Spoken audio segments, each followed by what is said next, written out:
Hello, my name's Hazel and welcome to my very first YouTube video. I'm sketching some designs for my Dungeons & Dragons character Anime, a level 10 wizard. The reason I want to create some designs is I'd like to animate the character in the future. I'm looking at building up my animation portfolio, so I figured doing some designs in my sketchbook would be a great place to start. I'm starting off by sketching the designs in a red pencil. This isn't how I would usually work. Normally I would use marker pens, but I've seen a few other artists on here do it and I really like the effect it gives when it's still visible on the final image, so I'm going to give it a go and see how it looks. The pencils I'm using are called Charisma colour pencils. These ones are so old. I don't even know if they still make them anymore, but they are really nice pencils. I used to work in a craft shop about 20 years ago as a Saturday job, and before the stock was thrown out, we always got a chance to snatch it up, either super cheap or free. So I've got quite a lot of these pencils, but the colour range is pretty limited and the lead in them breaks a lot because they're just so old, and I did actually have to throw out quite a few whilst making this page. You might see the lead snapping in this video actually when I'm sharpening them. It was so frustrating. At first, I wanted this page just to be a bunch of sketches while I tried to come up with a general design for this character, but the first image just sort of almost drew itself, and I liked it, so I kind of stuck with it. I've been watching a lot of anime on Netflix, and I'd recently just finished Spy Family before I drew this page, so I think I was heavily influenced by that. Because I decided to stick with this design, I then just decided to draw her in different poses for the rest of the spread. Since I am going to animate her, it's a good idea to try and suss out how she moves. I really wanted to make these sketches expressive. They didn't come out exactly how I wanted them, but I am starting out and you've got to start somewhere. Also, I don't normally try to make my sketchbook page cohesive like this, but again, I've watched so many other artists on YouTube do it, and I wanted to give it a go.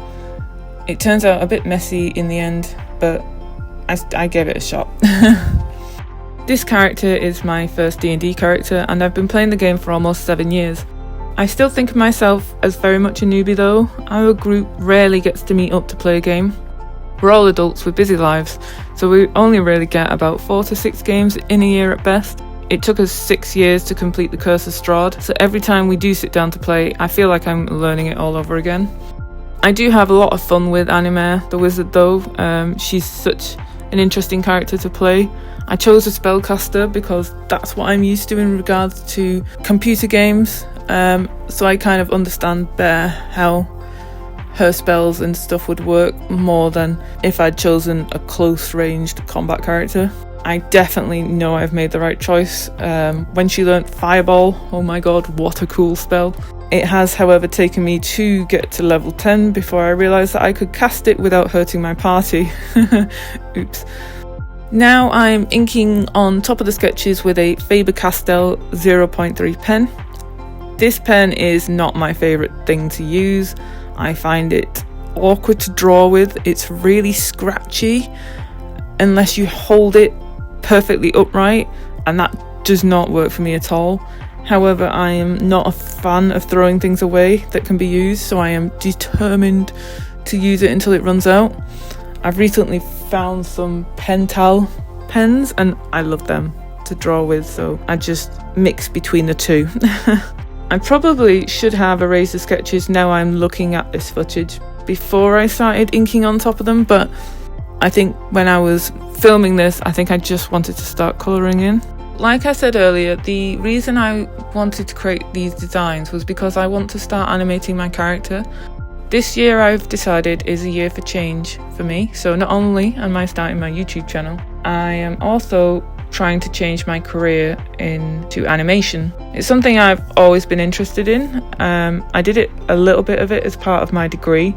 I've been doing a small amount of it with my job, but I want to go into it properly full time. So I'm just trying to improve in it and build up a portfolio so I can actually contact some companies.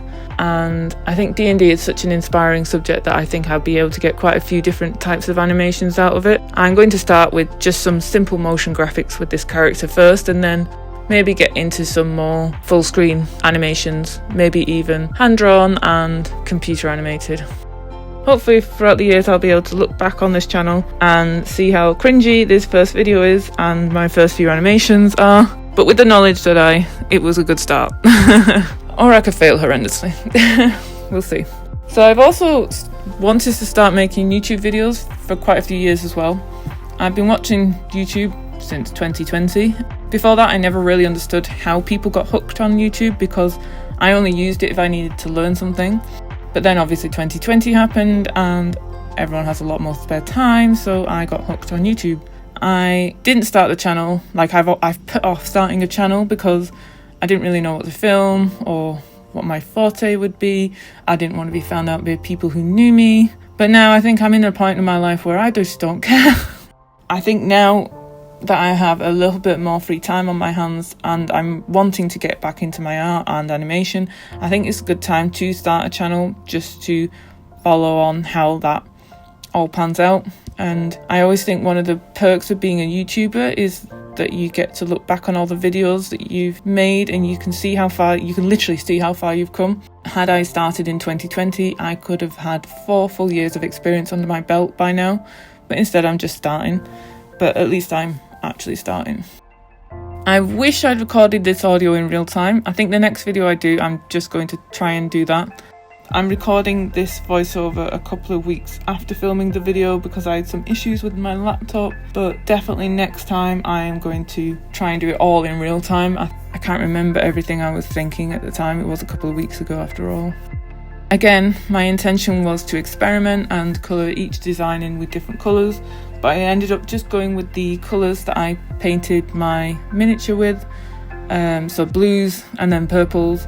The only thing that I couldn't decide on for ages was whether to make the shoes stand out by being something ridiculously bright like yellow Crocs. I don't know why. But so for ages I was going to try and do that, but it just didn't look like it was going to fit anyway. But for some reason I just loved the idea of just her walking around the D&D world wearing yellow Crocs. Why not? Because they're under a cloak so you'll rarely see them. But in the end I decided not to. I might change it in the future when I start animating her properly, but for now I've just kept it simple stupid. When I animate the actual character, I really want to play with the dark areas, like under her hat and in her sleeves. I wanted to give a starry night sky or galaxy vibe, like swirling purples in the dark with stars sparkling.